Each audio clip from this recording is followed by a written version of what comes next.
ذرا سوچئے، آپ ایک گھنے جنگل میں اپنی فیملی کے ساتھ باربیکیو کر رہے ہیں، سب کچھ بہت ہی اچھا چل رہا ہے، ہنسی مذاق چل رہا ہے، لیکن اسی سب کے بیچ آپ ایک چھوٹی سی غلطی کر بیٹھتے ہیں۔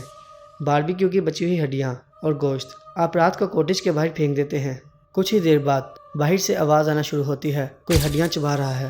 پہلے آپ کو لگتا ہے کہ شاید کوئی جنگلی جانور ہوگا، لیکن جب آپ ہمت کر باہر دیکھنے کی کوشش کرتے ہیں تو دھیرے دھیرے احساس ہوتا ہے کہ یہ ہڈیاں کوئی جانور نہیں چبا رہا۔ یہ کہانی 4 سال پرانی ہے اور یہ لاہور میں رہنے والے حارث اور اس کی فیملی کے ساتھ حقیقت میں پیش آئی تھی۔ گرمیوں کی چھٹیاں تھیں، اس لیے حارث اور اس کی فیملی نے ناردرن ایریاز گھومنے کا پلان بنایا۔ حارث، اس کے امی ابو، اس کے چچا اور اس کے کزن، یہ کل 10 افراد تھے۔ اسلام آباد سے کاگان کا سفر شروع ہوا۔ پلان ناران تک جانے کا تھا، لیکن شوگران کے قریب موسم اتنا حسین تھا کہ سب نے وہیں پر 2 راتیں رکنے کا فیصلہ کر لیا۔ اتنی بڑی فیملی کے لیے ایک جگہ چاہیے تھی جہاں پر سب ایک ساتھ رہیں اور رات کو باربیکیو کریں اور دیر تک باتیں کر سکیں۔ مگر جتنے بھی کوٹیجز تھے، یا تو وہ بک تھے یا ان کا کرایہ اتنا زیادہ تھا کہ لینا مناسب نہیں لگ رہا تھا۔ اسی دوران تقریباً 50 سال کا ایک مقامی آدمی ان کے پاس آیا اور بولا، اگر فیملی کے لیے کوئی جگہ چاہیے، ایک کوٹیج ہے لیکن تھوڑا الگ ہے۔ اس نے بتایا کہ کوٹیج مین روڈ سے تھوڑا دور جنگل کے اندر کر ہے۔ حارث اور اس کے چچا کوٹیج دیکھنے کے لیے اس کے ساتھ چل پڑے۔ جیسے ہی وہ جنگل کی طرف اترتے جا رہے تھے، مین روڈ کی آواز غائب ہوتی جا رہی تھی۔ اب صرف ہوا کی سرسراہٹ اور درختوں کی گہری خاموشی تھی۔ 20 منٹ کی اترائی کے بعد وہ کوٹیج سامنے تھا، لکڑی اور پتھر کا پرانا بنا ہوا۔ دیکھنے میں وہ کوٹیج بہت ہی پیارا تھا، مگر اس کے چاروں طرف گھنا جنگل تھا۔ نہ کوئی دوسرا کوٹیج، نہ گھر اور نہ ہی کوئی انسانی آہٹ وہاں موجود تھی، اور سب سے قریبی روڈ بھی پیدل 20 منٹ کے سفر پر تھی۔ جگہ پسند آ گئی، انہوں نے فوراً کوٹیج کرائے پر لے لیا، یہ اندازہ کیے بغیر کہ رات کے وقت وہ جنگل میں تنہا نہیں ہوں گے۔ پوری فیملی کوٹیج پہنچی تو سب کو کوٹیج بہت پسند آیا۔ سامان رکھنے کے بعد وہ مقامی آدمی انہیں کوٹیج کے کیئر ٹیکر سے ملوانے لے گیا۔ اس کیئر ٹیکر کی عمر 40 سال تھی اور وہ بہت ہی کم بولنے والا انسان تھا۔ شام ڈھلنے لگی تو فیملی نے باربیکیو کا پلان بنا لیا۔ حارث کے چچا نے کیئر ٹیکر کو کوئلے کا انتظام کرنے کے لیے کہا۔ وہ سر ہلا کر واپس جانے لگا، لیکن کچھ قدم چل کر وہیں رک گیا اور دھیمی سی آواز میں بولا، ایک بات یاد رکھیے گا، باربیکیو کے بعد وہ ہڈیاں، وہ بچا ہوا گوشت رات کو کوٹیج کے باہر مت رکھیے گا۔ حارث کے چچا مسکرائے اور بولے، تم فکر مت کرو، ہم صفائی کا پورا خیال رکھیں گے۔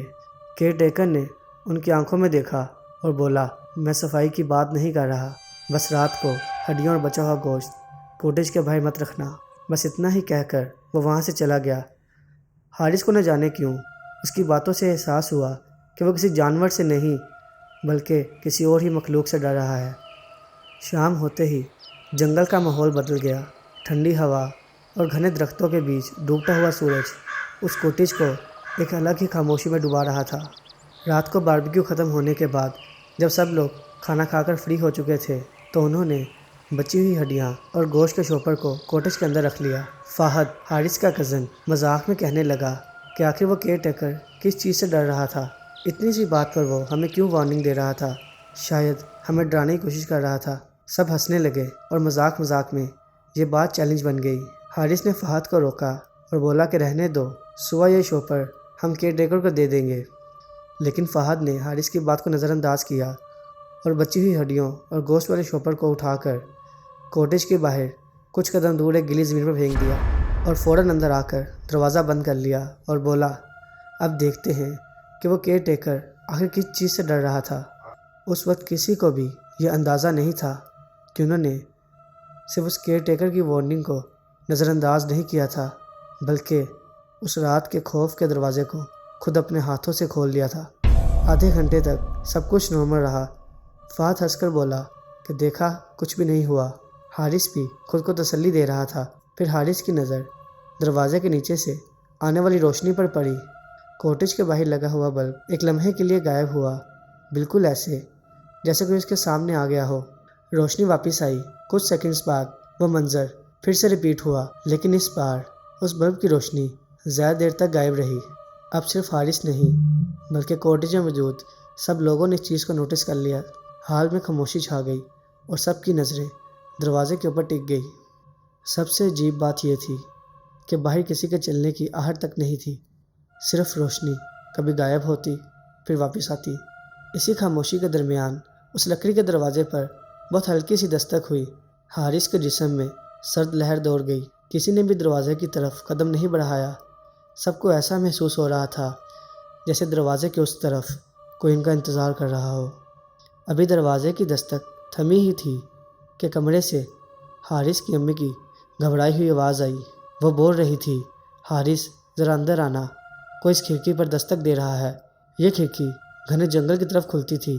امی کی آواز سن کر حارث، اس کے ابو اور بھائی فوراً بھاگے۔ کھڑکی کے باہر مکمل اندھیرا تھا اور باہر سے بارش کی آواز آ رہی تھی۔ پھر چند لمحوں بعد اس بار شیشے کے بالکل قریب سے وہی کھٹکھٹانے کی آواز آئی۔ ایک ہی وقت میں دو الگ جگہ پر دستک، سامنے والے دروازے پر بھی اور کھڑکی پر بھی۔ ایسا لگ رہا تھا وہ جو کوئی بھی مخلوق تھی وہ پورے کوٹیج کے ارد گرد گھوم رہی تھی۔ حارث کے ابو نے سخت لہجے میں کہا کہ آج کی رات کوئی بھی دروازہ یا کھڑکی نہیں کھولے گا، چاہے باہر سے جو بھی آواز آئے۔ ان کی بات ابھی ختم ہی ہوئی تھی کہ باہر سے کسی بھاری چیز کے گیلی مٹی پر گھسیٹنے کی آواز آنے لگی۔ وہ آواز دھیرے دھیرے دروازے کے قریب آئی اور رک گئی۔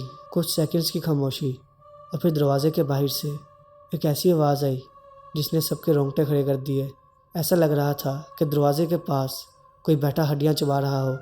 حارث کو یاد آیا کہ ہڈیوں اور گوشت والا شوپر تو کوٹیج کے باہر ہی پڑا تھا، لیکن جو چیز سب کو سب سے زیادہ ڈرا رہی تھی وہ یہ نہیں تھی کہ باہر کوئی بیٹھا ہڈیاں چبا رہا ہے، بلکہ ہڈیاں ختم ہونے کے بعد بھی وہ چیز دروازے کے سامنے سے جا ہی نہیں رہی تھی۔ 2-3 منٹ بعد آواز آنا بند ہو گئی۔ پورا جنگل دوبارہ سے خاموشی میں ڈوب گیا۔ اب سب نے مان لیا تھا کہ وہ جو کوئی بھی چیز تھی اب وہاں سے جا چکی ہے۔ وہ غلط تھے۔ سکون کا سانس ابھی لیا ہی نہیں تھا کہ کچن کی طرف سے کسی برتن کے ہلنے کی آواز آنے لگی۔ سب کی نظریں ایک ساتھ کچن کے بند دروازے پر جم گئی۔ حارث کے ابو، چچا اور فہد دھیرے دھیرے کچن کی طرف بڑھے۔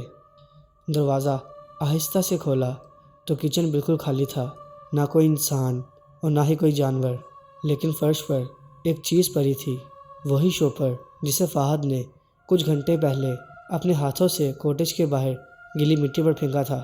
چچا گھبرا گئے اور بولنے لگے کہ کوٹیج کا دروازہ تو پوری رات بند تھا، نہ ہی کوئی باہر گیا، تو آخر یہ شوپر کچن کے اندر کیسے آیا؟